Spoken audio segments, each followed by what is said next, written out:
Hello দেয়ার, আসসালামু আলাইকুম। ডিডক্স লাইফের হোম ইমপ্রুভমেন্ট পর্বে স্বাগতম আপনাদেরকে। ক্যামেরায় আছি আমি জিহাদুল ইসলাম। দেখাবো আজকে এই ঘরটি। এই ঘরটির ওয়াল হচ্ছে পাকা এবং উপরে হচ্ছে টিন। প্রথমেই বলে রাখি, ঘরটি আমার নিজের, যেখানে আমার কৈশোর এবং শৈশব বেড়ে ওঠা। এখানে যদি এখন রেগুলার থাকি না, মাঝে মধ্যেও আসি গ্রামের বাড়িতে বেড়াতে, ওই সময় থাকি। তারপরও নিজের উন্নত একটি জীবন যাপনের ক্ষেত্রে ঘরটিকে মডিফাই করে নিজের মতো করে চেষ্টা করতেছি। সো প্রিয় অডিয়েন্স, চলুন আমরা দেখি ঘরটিকে। ঘরটিতে আমরা প্রবেশ করলাম ঘরের সামনের ঘর, যেখানে আরো উন্নত মানের সোফার দরকার ছিল, বাট আমরা এখনো কিনতে পারি। মানে হচ্ছে এটা নিউ ঘর তো, আর আমরা সবকিছু আস্তে আস্তে আরো অনেক কিছু কেনার প্রয়োজন। ঘরটি মাত্র রং করা হয়েছে, এরপর অনেক কাজ বাকি, এখনো অনেক ডেকোরেট করা বাকি। সো এটা হচ্ছে, এখানে পর্দাটাও স্ট্যান্ডার্ড কোনো পর্দা না, জাস্ট মানে ওই পুরাতন ছিল, ওরা এভাবেই লাগিয়ে রাখছে। আর সোফাতে এগুলো আসলে যায়ই না আর কি, বর্তমান যুগ অনুযায়ী। আর আমাদের সামনের ঘরের পাশ একটা রুম। এখানে যদিও ভিডিওটি অপ্রত্যাশিতভাবে করা, তারপরও আপনারাই তো এই জন্য দেখাইতেছি। ফ্লোর রেক্সিন আছে নিচে, অ্যান্ড সামনের রুমে প্রবেশ করা হোক, দেখে আপনাদেরকে সব কিছু। এই যে চকিটা, অ্যান্ড এখানেও পর্দা আনস্মার্ট। আর এখানে গ্লাসের দরজার সুবিধা অনেক ভাই, অনেক। আপনাদেরকে আসলে বলে বোঝাতে পারবো না। এটা জায়গা কম মারে, তারপর স্মার্ট, এরপর মানে ঘরের স্পেস বড় করে। সো অনেক কিছুর সুবিধা আছে গ্লাসের দরজাগুলো। আমি সাজেস্ট করবো আপনাদের ছোটো ছোটো দরজা, এবং এগুলো মানে গ্লাসের দরজায় দেওয়াই সবচেয়ে better, I feel that. So দেখালাম আমার রুমটি। এখন আবার ডানে চলে যাচ্ছি। ডানেই হচ্ছে ডাইনিং, যেখানে খাবার দাবার এবং বেসিং আছে। এখানে দরজাটাও সেম গ্লাসের। আসলে আগে অনেক অন্য দরজা ছিল, আমি গিয়ে ওগুলো কেটে ফেলে তারপর গ্লাসের দরজা দিয়েছি সবগুলোই। সো এখানে আমার বড় ঘর, ডাইনিংয়ে আছে একটি বেসিং, একটি মিরর, অ্যান্ড পর্দা উপরে। এই হচ্ছে মিররটা, বেসিংটা। আর এখানে হাতিম ব্র্যান্ডের 6টি চেয়ার এবং এই ডাইনিং টেবিলটি। এটা খুব স্ট্যান্ডার্ড লাগে, যদি এখনও আমি উপরের ডাইনিংয়ের জন্য রেক্সিন আনি নাই, এবং প্লেট রাখার নিচের ওই ছোট মানে প্লেটদানিগুলো আনি নাই, অনেক কিছু আনা বাকি। তারপর আপনাদেরকে দেখাচ্ছি যে আসলে একটা ঘরে কী কী প্রয়োজন, কী কী শূন্যতা থাকে, হ্যাঁ, কী কী দিলে ঘরটা ফুটে। এই যেখানে আমরা আমাদের ওটা রং করেছি ছাদটা, এবং সিঁড়িটাও রং করেছি। ওটা যদিও ছাদ কাঠের, আমাদের এটাকে কার বলা হয় আঞ্চলিক ভাষায়, আর আবার পাটাতনও বলা হয়। এই তো, এখান দিয়ে আমরা দোতলায় উঠি। সিঁড়ি এবং পাটাতন আসলে হোয়াইট রং না করলে ঘরটা ফুটতো না একজাক্টলি। ওখানেও একটা রুম আছে। আর যদি বলি যে আসলে ঘরের রং এবং উপরের উপরের রংটার নাম হচ্ছে এনামিন, যেটা আমরা কাঠে দিয়েছি। আর আমার রুম, যেখানে আমি থাকি, এই হচ্ছে আমার রুম। আপনাদের এখানেও আমার গ্লাসের দরজা। আমার বিছানার চাদরটা কেমন লাগছে জানাবেন অবশ্যই কমেন্টস করে। আর আমার খাটটা খুব পছন্দের একটা খাট আমার। আমি একদিন খাট কিনতে বের হয়েছিলাম, অ্যান্ড বাজারে আমি এটা মানে প্রথম লুকে এই খাটটাই মনে ধরছে। পরে অনেক খাট খুঁজেছি, বাট এটার মতো এত সিম্পল একটা ডিজাইন এবং স্মার্ট একটা ডিজাইন আমি আর কোথাও পাইনি। আর তারপর ওই যে কথা আছে না, শখের জিনিস 80 তোলা হলো আর রেখে আসা যায় না। সো তাই হয়েছে আর কি, কিনে নিয়ে আসছি। আর আপনাদের পছন্দ কেমন সেটাও জানাবেন আমাদেরকে।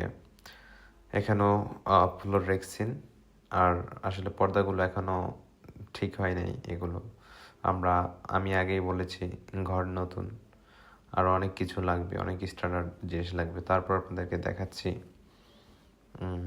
আমাদের পেজে, যাতে করে আপনি ভিজিট করেন।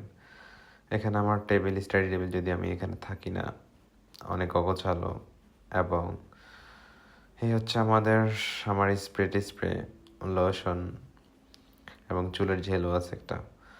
আর এখানে ল্যাপটপ, আমার চেয়ার টেবিল। আমার অবশ্যই এই চেয়ার পছন্দ না, একটি গোল চেয়ার আছে সিম্পল, ওগুলো ইউজ করা পছন্দ। এখানে আমার ওয়াশরুম, এটা আমি অনলি ইউজ করি। এই হচ্ছে আমার ওয়াশরুমের টাইলসগুলো সিম্পল দিয়েছি আমি আবার সিম্পলের ভিতরে আমার ভালো লাগে। অনেক জিগজ্যাগ দেয়, ওই দেয় সেই দেয় ভাই, আসলে জিগজ্যাগ এক সময় চলতো, বাট এখন ওয়ার্ল্ড ওয়াইড কিন্তু জিগজ্যাগ ভাবে চলা পছন্দ করে না তারা। সাব মডেলের ওই এইরকম ডিজাইনই লাইক করে। সো সিম্পলের ভিতরেও আসলে প্রচুর ডিজাইন আছে, অনেক ডিজাইন আছে।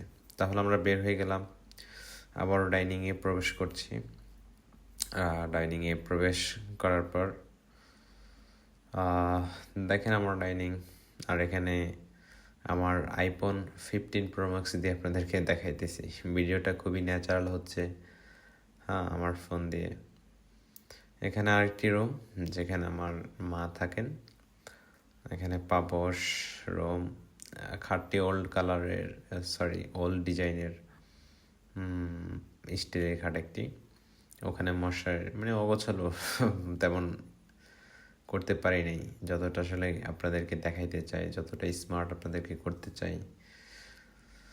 এই আস্তে টাকা পয়সা হলে আর সব কিছু করে নেব, আসলে সময়ও হয় না, আবার টাকা পয়সা ওর বা অন্যান্য অনেক ইয়ে থাকে।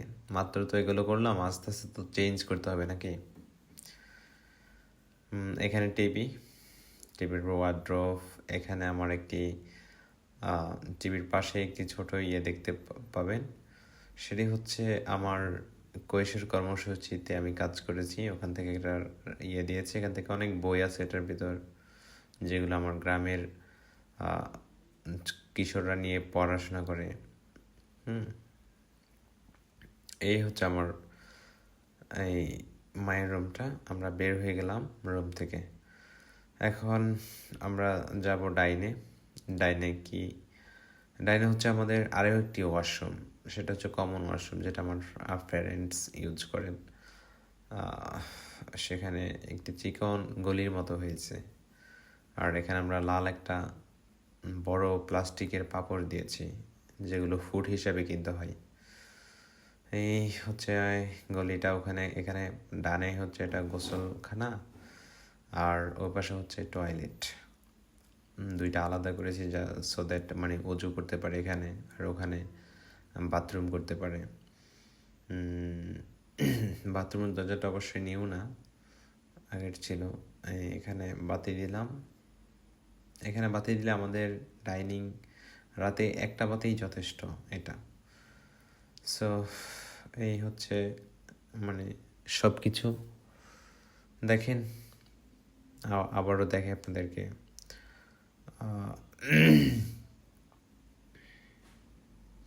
এখানে আবার আমার পাকের ঘর, যেখানে রান্না বান্না করা হয়। দেশগ্রাম তো, পাকের ঘর এখনও লাকড়ি ইউজ করা হয়, আর গ্যাসও আছে, যদিও গ্যাস পাক করতে সব সময় ইউজ হয় না। আমাদের লাকড়ি আছে, আমরা ওগুলোই ব্যবহার করি মাটির চুলায়।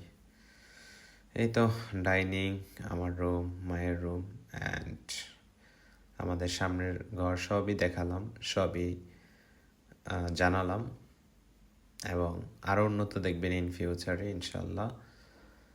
আসলে ঘরের সাজসজ্জা নিয়ে আমার কাজ করা, এই জন্যই আপনাদের সাথে আছি।